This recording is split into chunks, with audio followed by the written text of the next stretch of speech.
Welcome sa Dries TV. Kung interesado ka sa ganitong news, huwag kalimutang isubscribe ang ating YouTube channel. Maraming salamat! Welcome po ulit sa ating panibagong update tungkol kina Kim and Paolo Abilino. Sa bawat update natin, tatalakayin natin ang mga pinag-uusapan sa mundo ng social media tungkol kina Kim and Paolo Abilino. Kaya naman kung hindi pa po kayo nakasubscribe dito sa ating channel nako, i-click nyo na po yan and isama nyo na din ang bell button. So ayun, welcome back again sa ating YouTube channel mga ka-Kimpaw, and sa update nating ito, ang pag-uusapan natin ay tungkol sa mga importanteng ganap kina Kim and syempre kay Paolo Abilino. Pero bago po ang lahat, maraming salamat sa inyong patuloy na pag-suporta at pagsubaybay sa mga daily update natin. Kaya naman bilang pasasalamat, narito po ang mga napili kong komento patungkol yan sa naging previous update. Unang komento mula po ito kay Ginang Norma Dayag. Sabi niya, aabangan natin yan, kaya pray na lang natin na sila na talaga. At para makita pa namin yung mga anak nila kasi di natin hawak ang buhay. Kaya syempre, nag-aalala ako kay Kimi if ever na magpakasal na sila. God bless KP and may their plans be fulfilled in the future. Tandaan namin ito, Dries, na month at year. God bless them both. Thank you so much po sa komento, Ginang Norma Dayag. Yes, tatandaan ko din po itong sinabi ng isang ka-Kimpaw fans natin na by June 2026 magsisettle si Kim and Paolo Abilino.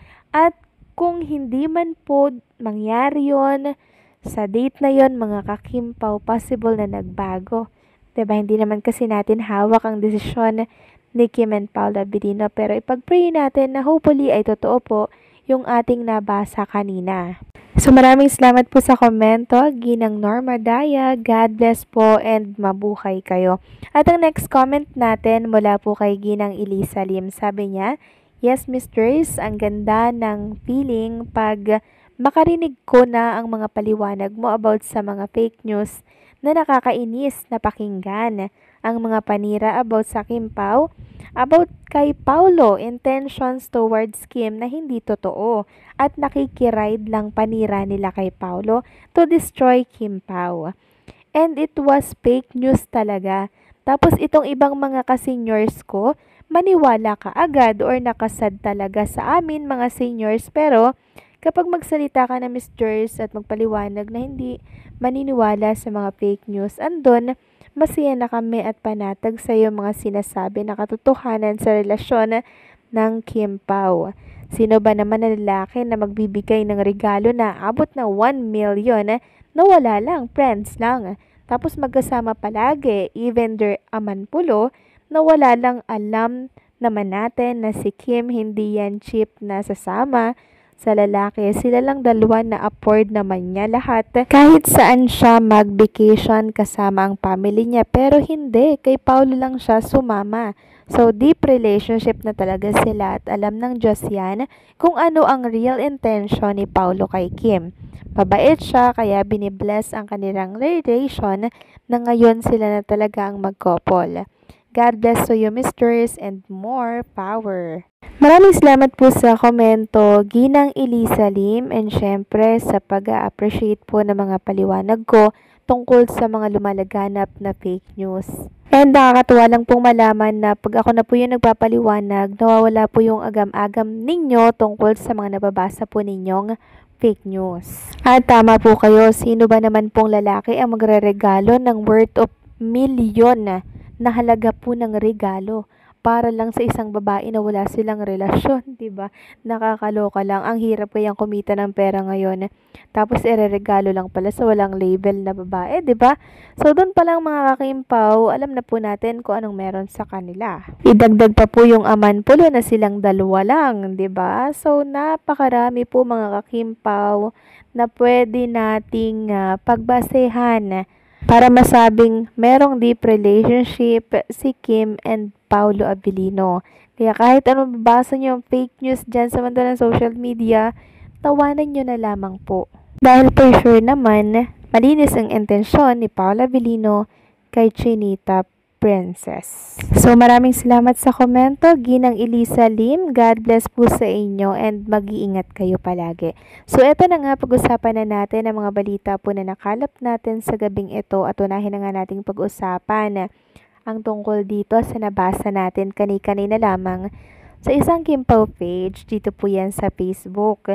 Sabi dito, gusto niya happy lagi si ate ko, pero mas happy siya pagkatabi niya si ate ko. So kahit walang pangalan na nabanggit dito mga ka-Kim Pao, syempre maraming masaya na Kim Pao fans dahil alam nila na si Kim and Paula Avellino po ang tinutukoy dito sa post. Ibig lang nitong sabihin na gusto lagi ni Paula Avellino na katabi niya si Chinita Princess. Kaya sabi dito ng isang nag-comment, ang sweet naman, nilalanggam na sila. So lalo na pala pag nakita natin mga ka-Kim Pao, yung mga off-cam na ganap ni Kim and Paula Avellino, baka hindi po natin kayanin, di ba? Kasi kung sweet sila on-cam, mas lalo daw pong sweet si Kim and Paula Avellino off-cam. Samantalang next topic naman tayo mga ka-Kim Pao, pag-usapan natin ang tungkol dito sa nabasa ko po sa comment section ng post ng isa sa mga Kim Pao fans or Kim Pao page. Tungkol ito sa pa-blind item ng isang aktor at actress na nagpakasal di umano sa ibang bansa. Sabi kasi dito ng isang netizen, yung walang nakakita na umuwi sila tapos guest sila agad sa showtime. Tinanong ni Bella kung di sila sabay umuwi. Noon din lumabas ang blind item na ito. Sabi dito sa pa-blind item, totoo ba? Si aktor at si actress na magka-love team nagpakasal na daw sa ibang bansa. May lumabas ngang blind item na ang clue ay para bang ang dalawang ito ang pinapatungkulan. Di umano ang dalawang ito ay nagpakasal na sa ibang bansa. Matapos ang kanilang serye ay di na nga mapaghiwalay ang dalawa. To the point na laging spotted si aktor sa kondo ni actress. Ang actress nang galing sa breakup sa long-time boyfriend na nagpakasal sa iba. Ang aktor naman may breakup issue din sa dating girlfriend dahil red flag daw siya. So kung pagbabasihan natin mga ka-Kim Pao yung mga sinabi po sa blind item, 'di ba?